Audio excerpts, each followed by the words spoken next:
एखादा माणूस शांत आहे असं म्हणतो, पण शांत असणं आजार सुद्धा असू शकतं हे लक्षात घेतलं जातं.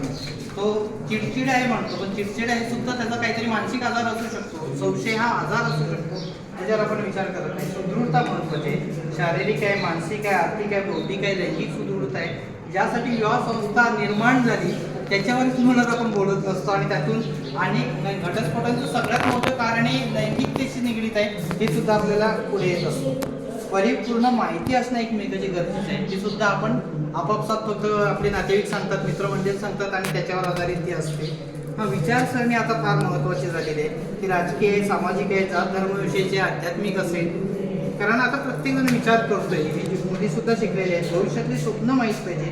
एखाद्याचं होत नाही मला परदेशात जाऊन सेट व्हायचं आणि दुसऱ्याला वाटते मला इथं करिअर करायचं, पण त्याच्यावर आधी बोललेलंच नाही आणि नंतर मग प्रश्न पडतात आता कॉम्प्रोमाइज कोणी करायचं, बरोबर आहे. अशा पद्धतीने आपण ही कुंडली मांडतो, त्याच्यावर आपण चर्चा घेतो, सांगत असतो, माहिती पुरवत असतो, ॲक्टिव्हिटीच्या माध्यमातून करत असतो वेगवेगळ्या प्रकारे.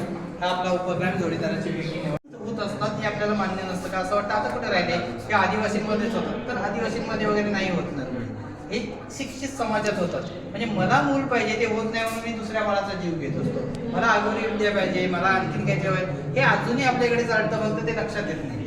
ते अपवादात्मक एखादा उजेडात येत असतो. इथे हे डाकीन प्रथा आहे जी आपल्याकडे असेल, डाकीन चेटकीन असं वेगळ्या नावाने म्हटलं जातं. धुळे नंदुरबारमध्ये अजूनही आपण ह्या विषयावर काम करतोय, डाकीन प्रथा निर्मूलन मोहीम तिथे राबवतोय. तर एखाद्या बाईला ती तिच्यामुळे आमच्या गावात काहीतरी घडते, तिच्यामुळे माझ्या कुटुंबाचं काहीतरी घडते असं कोणीतरी आरोप करतो आणि कोणीतरी तिचं नाव घेतो आणि मग ती डाकीन ठरते आणि मग तिचे कुटुंबावर बहिष्कार टाकला जातो, तिची झेंड काढली जाते. अनेक वेळेला मारधोडीमध्ये अनेक महिलांनी जीव सुद्धा गमवलाय. ही फक्त भारतातलीच पद्धत असं नाही, आता युरोपमध्ये सुद्धा हजारो महिलांना अशा पद्धतीने मारलेले आहेत. आज ते अस्तित्वात नाही, पण आपल्या महाराष्ट्रात मात्र अजूनही चालू आहे त्याच्या पद्धतीने. आम्ही म्हणतो जादूटोणाविरोधी कायदा आहे, स्त्री सक्षमीकरणाचं पुढलं पाऊल आहे. इथे हा तुम्हाला वाटेल काय विचित्र काहीतरी मांड. आपण जनरली एक पुरुष प्रधानता म्हणतो, हा स्त्री पुरुष समता म्हणतो, स्त्री पुरुष विषमता म्हणतो, पण हे सगळ्याचा जो मुख्य पाया आहे, जी रचना आहे ती म्हणजे पितृसंस्था, पॅट्रियार्की. त्याच्यावर फारसं बोललं जात नाही किंवा ती लक्षात येणारी गोष्ट नाही, अदृश्य आहे, फक्त तिच्या इतर गोष्टी काम करत असतात. ती सगळीकडे, मग ती धर्मामध्ये, धर्मव्यवस्थेमध्ये, राजकीय व्यवस्थेमध्ये, विवाह संस्थेमध्ये, लैंगिकतेवर नियंत्रण आणते, तुमच्या आर्थिकतेवर नियंत्रण आणते. हे सगळ्या गोष्टी कंट्रोल करण्याचं काम पितृसंस्था करते. आणि आजही पाहिलं गावातल्या राजकारणापासून देशाच्या राजकारणापर्यंत संपूर्ण पितृसंस्थेचा कंट्रोल आहे, हे सहज लक्षात येते. आता महिला जरी सरपंच होत असले तरी मिस्टर सरपंच असतात. आमच्या राष्ट्रपतींना बोलवलं जात नाही संसदेच्या उद्घाटनाला. हे सगळं पितृसंस्था काम करते. इतकं अदृश्यपणे आणि पद्धतशीर काम चालू असतं की संपूर्ण कंट्रोल त्याचा आहे. मात्र आपण वरवरचं फक्त मांडणी करत असतो स्त्री पुरुष विषयांचा वगैरे. आता ते करायलाच पाहिजे आणि पितृसंस्थेला आपण त्या पद्धतीने हादरे द्यायला पाहिजे पुढे. आणि ह्या सगळ्यामध्ये स्त्री मात्र चिरडली जात असते, लक्षात येत नाही. इथे मात्र वेगळं अजून थोडंसं दाखवलेलं आहे. म्हणजे माणसाच्या विकासाचे टप्पे पाहिले तर आत्मविकासापासून माणूस आतापर्यंत. आता याच्यामध्ये आम्ही काही गोष्टी ठेवलेल्या आहेत, जसं की भांडी घासणं, पाहुण्यांचा पाहुणचार करणं, त्याच्यानंतर जसं सौभाग्य अलंकारचं आता केलं ते सौभाग्य अलंकार ठेवले, बाजार हाट, सर्वात महत्त्वाचं जेवण. आता हे सगळी जी कामं आहेत ही जनरली आपण बोलताना आपल्याला हे जाणवतं की ही सगळी कामं कोणाची आहेत, तर एका बाईची. हे जेवण बनवायचं तर कोणी बनवायचं आहे, पुरुषांनी असं येत नाही, घरातलं कोणी बनवू शकतं असं सहज येत नाही. तर जेवण घरी जाऊन आईने बनवलेलं असेल ते मला फक्त जेवायचं आहे, हे आपल्या बॅक ऑफ द माइंड आपल्याला लहानपणापासून शिकवलेलं आणि घडवलेलं आहे, मोल्डिंग झालेलं आहे आपल्या माइंडचं. ठीक आहे. सो ह्या सगळ्या कामांमध्ये की आपण आईची, बायकोची, बहिणीची किंवा एखाद्या स्त्रीची समजतो, त्याच्यामुळे तिचं काय झालं तिला आता मी सांगते की हे सगळं घ्यायचं बरं तुला, आणि तुला मॅरेथॉनमध्ये पण पार्टिसिपेट करायचं, आणि तुला पहिलं पण यायचं कारण आपल्या घराण्याची इज्जत वाचवायची. सो मॅरेथॉनमध्ये एवढं सगळं वजन घेऊन माझ्या मुलांना अभ्यास करायचा आहे, माझ्या मुलांना शाळेत सोडायचं आहे, मला जेवण करायचं आहे, माझा नवरा येईल त्याचं सगळं चहा द्यायचं त्याच्या हातात, हे सगळं बॅक ऑफ द माइंड घेऊन ती मॅरेथॉनमध्ये पहिली असू शकते. She has to compromise in something and फॅमिलीला त्याला सपोर्ट करणं गरजेचं आहे.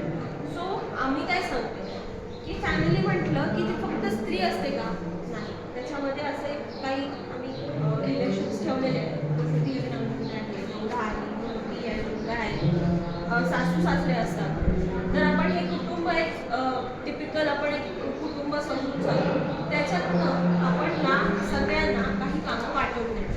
ठीक आहे, आता जेवण बनवणं हे जे काम आहे हे कुटुंबातलं कोण करू शकतं, ह्याच्यातली जी कामं आहेत ती वाटून द्यायची कामं, ती तुमच्या हिशोबाने तुम्ही वाटून द्या आणि मग आपण डिफरन्स करूया. ही तुम्ही वाटून द्या.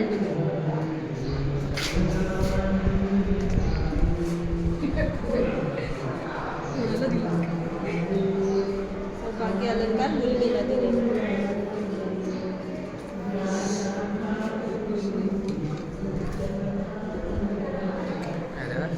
स्प्रिंग लावले का खालून हायड्रॉलिक्स. She is working.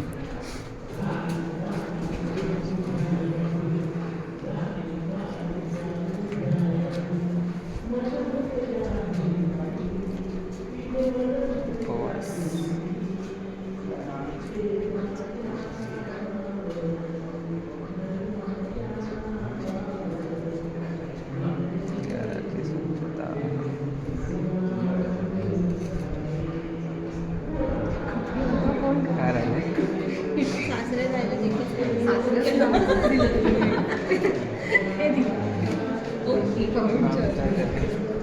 आली आहे ती, दिसते तुम्हाला आता तिचं अस्तित्व. फार खड्ड्यात गेली होती ती, एवढं वजन झालं होतं तिच्या डोक्यावर.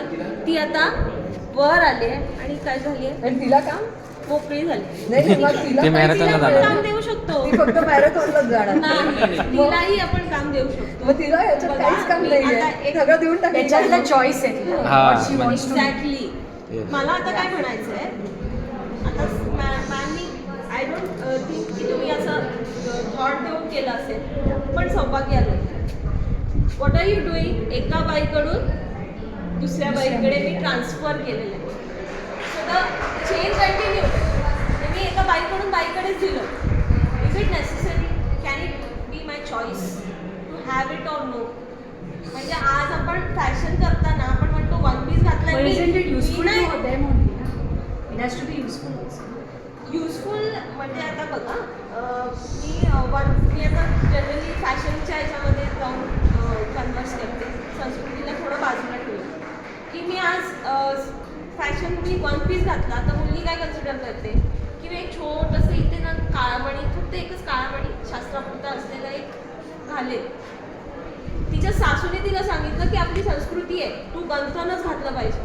इतकं मोठं इथपर्यंत असलेलं घरात आहे ना, मग का नाही घालायचं, आपली संस्कृती आहे, ती घालेल का. Will it be her choice, will not be her choice.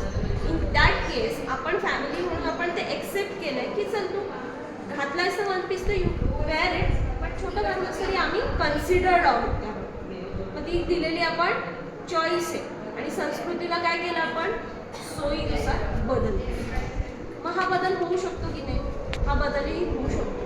आता मी गळ्यामध्ये मंगळसूत्र नाही घातलंय, हिरव्या बांगड्या नाही घातल्या, तर माझा नवरा व्हॅलिडिटी संपते का त्याची व्हॅलिडिटी नाही संपत. We are legally married. And आम्ही लिगली केव्हा मॅरिड असतो, जेव्हा मला एक पेपर आहे, लिगल पेपर आहे, आणि त्याच्यासाठी मला हे दाखवण्याची गरज नाही. नवरा घालेल का माझा धोतर, संस्कृती आपली नाही घालणार ना. तर त्याला जशी चॉईस दिलेली आहे तशी आपण स्त्रीलाही देऊ शकतो. आणि सौभाग्य अलंकार ही तिची चॉईस असावी असं आमचं म्हणणं आहे. त्याच्याने माझी संस्कृती इथे असायला पाहिजे. ती दुसऱ्यांचं वाईट करायला नको, माझं पण चांगलं व्हायला पाहिजे आणि दुसऱ्याचं पण चांगलंच व्हायला पाहिजे, ही संस्कृती सांगते. त्यामुळे हे सौभाग्य अलंकार आपण बाजूला ठेवले.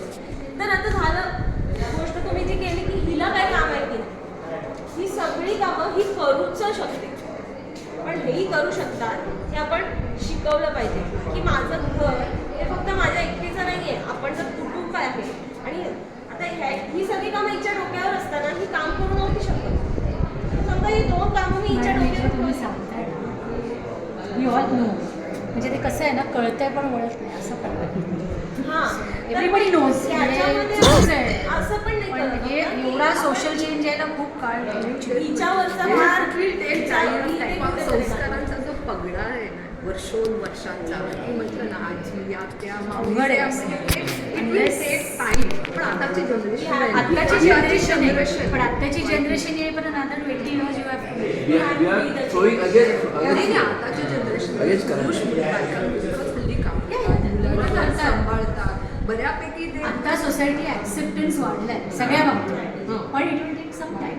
हा, म्हणजे वी आर मुव्हिंग टुवर्ड्स. आपण असं नाही म्हणत की आज मी Immediately नाही. केलंय आणि लगेच ते चेंज झालंय. आज मी तुम्हाला डिलिव्हरी करणार नाही, आहे पण आणि हा तुझ्या सगळे process change होतं. हळूहळू time. हा एक प्रोसेस आहे. म्हणजे आता मी तुमच्या डोक्यात जर एक थॉट टाकलं की तुम्ही येईपर्यंत अनेक थॉट्स तुमच्या डोक्यामध्ये आज गेलेले. तुम्ही त्याच्यावर उद्या पण विचार करा, परवा पण विचार करा, कोणाशी तरी कन्व्हर्सेशन करा. This is the change which we want to start. We don't want to be the change. आज तुम्हाला कळलं की मुलाला सांगा तू हे काम तू पण करायचं आणि त्या मुलाला बोलतं की तुम्ही तुमचे पती करत आहे ती गोष्ट वेगळी पण मुलाला तुम्ही सांगू शकता तुमचं कॅरी फॉरवर्ड होऊ शकतं की Things are changing. हा. Things are changing slowly, but it will change in future. We are optimistic. Were expected तुम्ही कुठे ठेवणार लक्षात मेंदूमध्ये याचा हा मेंदू तेवढा डेव्हलप नाही झाला की त्याला मेमराईज करा की ह्या माणसाने मला मारले तर मी आता डाऊन होतो किंवा तो त्याच्या मागे येतो या बऱ्याच गोष्टी आहेत त्या बऱ्याच अंधश्रद्धा आहेत. पण नाक दूध पितोय पण अंध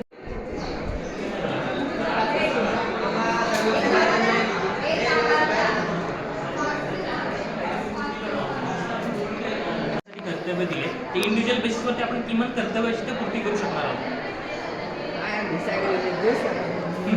ते resolution रात्रीचं खेळ प्रेक्षक वर्ग आहे म्हणूनच ते एवढं चाललंय ना. फेमस नाही का रात्रीचे खेळ चालले. मी तर कधी काय बघत काय होतं नाही. माहितीये का की आपण ते बघतो आणि स्वतःच्या लाईफशी रिलेट करतो. त्यामुळे आम्ही याला अंधश्रद्धा टीव्ही करतो. म्हणजे याला दूरचित्र वाहिनी नाही, अंधश्रद्धा वाहिनी हे नाव आमच्या वतीने आम्ही याला दिलेलं आहे. त्या नागिनच्या वगैरे सिरियल काय त्यांचं क्लासेसचं शेड्यूलचं म्हणलं की तुमचं मोठा मेनू छोटे म्हणजे एक मीट बेन असतो ॲक्टिवेट केला की तुम्ही आयसनचे बात असं त्यांचं हां हो असं त्यांचं क्लासेसचं हे असतं त्याच्यामध्ये ते डोळे झाकून तुमच्या हातात काय लिहिले ते वाचू शकतो म्हणजे हिप्नोटिझम म्हणतात ना. म्हणजे ह्याच्या पाठी काही सायन्स आहे का? मी सांगतो ते म्हणजे हा म्हणजे डोळे झाकून काही वाचू शकतो का मला सांगा आपले जे ऑर्गन आहेत 5 ऑर्गन ते माझं म्हणजे डोळ्याचं काम पाहणे दुसऱ्या कामात तो इंटरफेअर करत नाही ऐकायचं काम करत नाही डोळा फक्त पाहण्याचं काम करतो कान ऐकायचं नाक फक्त स्मेल करायचं तो पाहण्याचं काम करतो हे काय करतात माहिती का असे घेऊन म्हणजे पुन्हा नोटीस नंबर वगैरे असे एका अमिताभच्या शोमध्ये पण ते आलेले तर मिड पेन ॲक्युएशनचे क्लासेस चालतात ते काय करतात माहिती का असं पुढं पट्टी आहे माता डोळ्यावर आणि मग ते वाचतात कसं आहे म्हणजे ह्या दोन्ही स्लॉटमधून ते पाहतात मुलांना खोटं बोलायचं शिकवतात. मी खोटं बोलतो की मला ज्ञान झालं आणि मी आणि हे त्याच्याऐवजी हे ते काय म्हणतो सोलार इक्लिप्स हे करण्यापेक्षा तुम्ही हे करा आणि आपल्या अंधश्रद्धा आहेत ग्रहणाबद्दल ग्रहणामध्ये चिरू नये झोपू नये खाऊ नये वगैरे वगैरे तर तसं तुम्हाला ग्रहण हे एक भौगोलिक क्रिया आहे त्याचं ऑब्झर्वेशन करणे हे गरजेचं आहे काय त्याच्यात आणि पुढे मागे आपण काय त्याच्यात रिसर्च करू हा खेळ पहिली गोष्ट म्हणजे काय माहिती मला का वाटत नाही का ज्योतिषात जे काही मॉडेल्स तुम्हाला दिसतात हे कार्यकर्त्यांनी बनवलं आहे त्याच्या कलाकाराकडून काही मॉडेल्स बनवून घेतलेलं आहे याच्यामध्ये आम्ही आता विषय जे काही कार्यकर्ते तुम्हाला एक्सप्लेन करतात हे कसे घडले याचा दुसऱ्याने सांगितलं की मेंदूला आपण खत पाणी घातलं आणि मेंदूचं गार्डन तयार झालं तर ते हिरवं झाडाची निर्माण व्हायला खत पाणी आपल्याकडे जवळपास 2500 वर्षाच्या भारतामध्ये वारसा आहे जो विचारांचा तो बुद्धांपासून झालेला आहे. डॉक्टर दाभोलकर नेहमी म्हणायचे की आम्ही जी काही चळवळ चालवतोय ती चळवळीमध्ये आमचं काहीच नाही आहे. संत आणि सुधारकांनी जो आम्हाला वारसा दिलेला आहे तो आजच्या काळाला कृतीशीलपणे आम्ही पुढे नेण्याचं काम फक्त करत आहोत. त्या प्रत्येक वारसा टप्प्याटप्प्याने पुढे न्यायचा असतो प्रत्येक पिढीने. मग हा वारसा डॉक्टरांनी बुद्धांकडून घेतलेला ज्या हातामध्ये घट आहे पाण्याचा असं आपण समजा पाण्याचा म्हणजे विचारांचा ते घेऊन पुढे निघालेले आहेत. पुढे मध्ययुगात आलो आपण जर 1000 वर्षाचा टप्पा जर पाहिला 1200 आणि त्याच्या आधी सुद्धा 1100 म्हणजे बसवेश्वर वगैरे याचा विचार केला तर आपल्याकडे एक मोठी संत परंपरा झालेली आहे. त्या संत म्हणजे याच्यातलं सगळं ठळक म्हणजे सांगायचं आपल्या देशामध्ये तर वारकरी संप्रदाय ज्याने विठ्ठलाला केंद्रीभूत मानलं आणि जो विचार ज्यामध्ये समतेचा विचार होता, अंधश्रद्धा निर्मूलनाचा विचार होता, पर्यावरणाचा विचार होता, जाती निर्मूलनाचा विचार होता, धर्माच्या तर भिंती नव्हत्या, सुफी संत आणि वारकरी संत बऱ्यापैकी एक होते. हा सगळा जो विचार फार मोठा वारसा आपल्याला मिळालेला आहे. तो वारसा पुढे घेऊन पुन्हा डॉक्टर निघालेले आहेत, आणखी त्यांचा लोट भरलेला आहे. आणि पुढे आल्यानंतर आपण आधुनिक युगाचा विचार केला 200 वर्षात गेल्या तर आपल्याला हा वारसा पाहायला मिळतो. म्हणजे 1827ला सतीची चाल बंद केली राजाराम मेहरा यांच्या प्रयत्नातून, आणि त्यानंतर त्याच दरम्यानमध्ये ज्योतिबांचा जन्म झाला आणि पुढे 1848ला शाळा निघाली आणि अनेक सुधारकांचा वारसा आपल्याला पुढे पलीकडे आहे. ते आहेत किंवा ही मंडळी आहेत. ही मंडळीच नाही तर हे खचाखच आपलं विचारांचं विद्यापीठ भरलेलं आहे. असंख्य सुधारक आपल्याकडे झालेले आहेत, त्यांनी कृतीशील विचार जगलेले आहेत, वेगवेगळे कार्यक्रम राबवलेले आहेत, वेगवेगळ्या रूढी परंपरा असतील त्यांना थेट छेद दिलेला आहे. आणि हे सगळ्या विचारांचा वारसा पुढे आल्यानंतर या झाडाला ते पाणी घातलेलं आहे आणि हे झाड बनवलेलं आहे. म्हणजे आपण त्याला म्हणतो विवेकवाद म्हणजे काय, तर विवेकवादाचे शब्द आपण इथे लावलेले आहेत. आपण अहिंसक असायला पाहिजे, आपण धर्मनिरपेक्ष असायला पाहिजे, आपण जातनिरपेक्ष असायला पाहिजे, आपण चिकित्सक असायला पाहिजे, आपल्याकडे किती मूल्य असायला पाहिजे. सुधारकांचा वारसा आपण म्हटलं की मगाशी चतुसूत्री पंचसूत्री सांगतात सुद्धा संत आणि सुधारकांचा वारसा आहे, तो आपण जपत आहोत. ह्या सगळ्या विचारांना घेऊन आपण वेगवेगळ्या क्षेत्रात काम करतोय.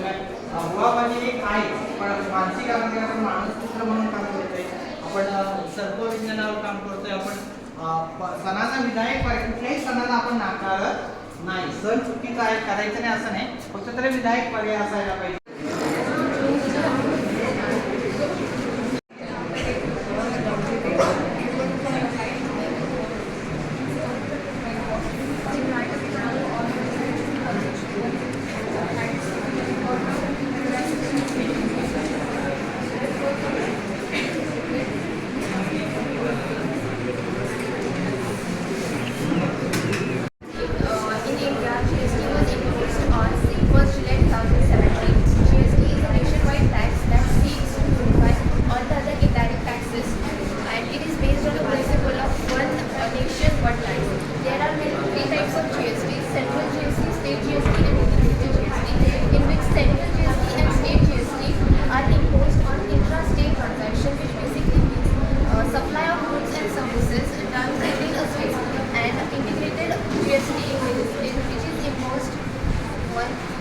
Transaction within our states. There are some indirect taxes which are merged in GST. They are entry tax, purchase tax, transfer tax, value-added tax, luxury tax, octroi, central sales tax, service tax, custom duty, excise duty. GST is divided in 5 different tax slabs for collection of tax. These are 0%, 5%, 12%, 18%, and 15%. Is 0% on the essential commodities like milk, chai, salt, fresh vegetable, etc. are included. In 5% on the mass consumed items like spices, tea, coal, edible oil, resin, etc. are included. Is 12% on standard rate items like butter, ghee, jam, marbles, mobile phone, etc. are included. 18% on the maximum goods and services plus standard rate items like computer, printer, pasta, ice cream, mineral, etc. are included. In 28% on the luxury items like refrigerator, AC, TV, etc. And my partner will explain the tax system before now. I mean, it's a serious tax system. Let's take an example. We have assuming our universal tax rate is suppose manufacturers purchase of and including tax at the profit for total will be 100 and 10% tax on 100 then 110 forward to retailer, then if you forward to wholesaler, then cost is 110. Added the profits on 10 rupees, total will be 120 rupees. Then tax in 120 rupees, then 20 rupees. The retailer can get the product is 132 rupees. Then profit is 10 rupees. Total will be 140. Then 10% tax is 140.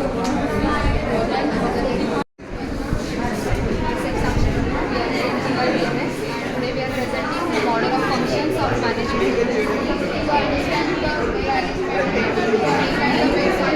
management is to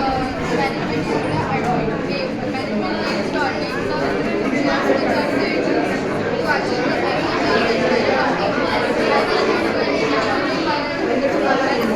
दोस्तों अभी exhibition का सब कुछ हो चुका है और हम निकल गए घर पे।